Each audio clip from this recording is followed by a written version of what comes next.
with the Gurindji people. She has lectured in sociology and social anthropology at the University of New South Wales. Until April 2012, Hannah was Executive Officer of the Sydney Peace Foundation. She is a founding member of the Australian Anti-Bases Campaign Coalition, which researches and campaigns against foreign military installations on Australian soil. She is presently active in a national peace organisation, the Independent and Peaceful Australian Network, IPAN.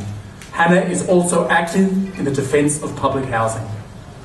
Okay, we'll start with Dr. Hannah Middleton.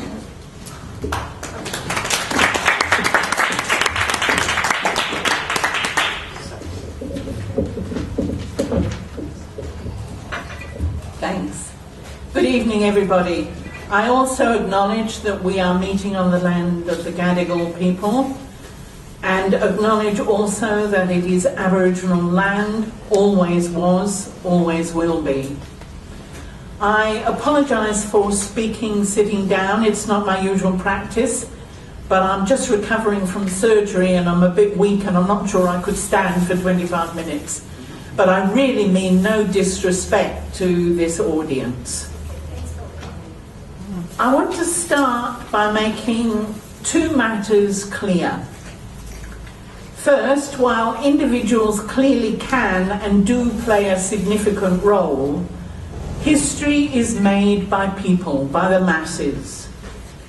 I therefore find relatively little value in viewing the Russian Revolution through the prism of Lenin, Stalin, and/or Trotsky.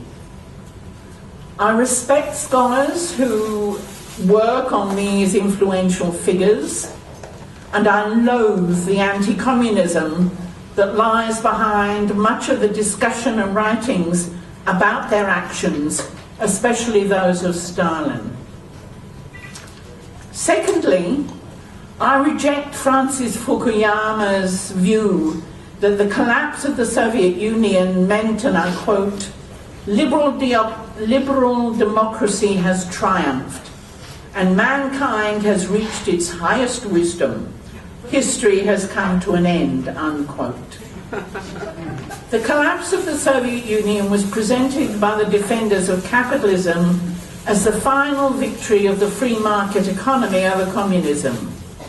We won, exclaimed the editorial in the Wall Street Journal of the 24th of May 1989. It amuses me that supporters of capitalism, when they proclaim the end of socialism, so easily and conveniently forget how many decades it took this particular socio-economic formation to overcome feudalism and establish itself. I share Rosa Luxemburg's perceptive comment, written as early as 1900, that, quote, "It is impossible to imagine that a transformation as formidable as the passage from capitalist society to socialist society can be realized in one happy act. The socialist transformation supposes a long and stubborn struggle, in the course of which it is quite probable the proletariat will be repulsed more than once." With only 25 minutes, it's not possible to discuss the breadth of the revolution's achievements, so I'll limit myself to some comments on the economy and the position of women, and then a brief look at the Russian Revolution's impact around the world. In 1917, Russia was a backward, semi-feudal empire ruled by a Tsar, where vicious repression, exploitation, and grinding poverty ruled over the lives of the working class and peasantry.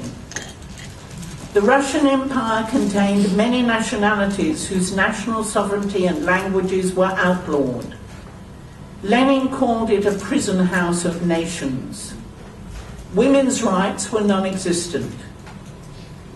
The revolution transformed it into a modern, developed economy with a quarter of the world's scientists, a health and educational system equal or superior to anything found in the West, able to launch the first space satellite and put the first man into space.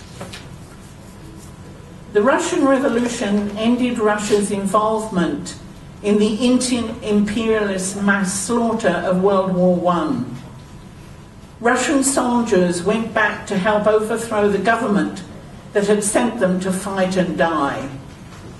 We can say that the Russian Revolution was the most successful anti-war movement in history. The revolution brought about sweeping land reform for the peasants, abolished capitalism and created a socialist system that was capable of turning one of the poorest countries in the world into an industrial powerhouse, capable of smashing Nazi Germany and rebuilding after two major imperialist invasions to provide everybody with a guaranteed job, housing, education and healthcare.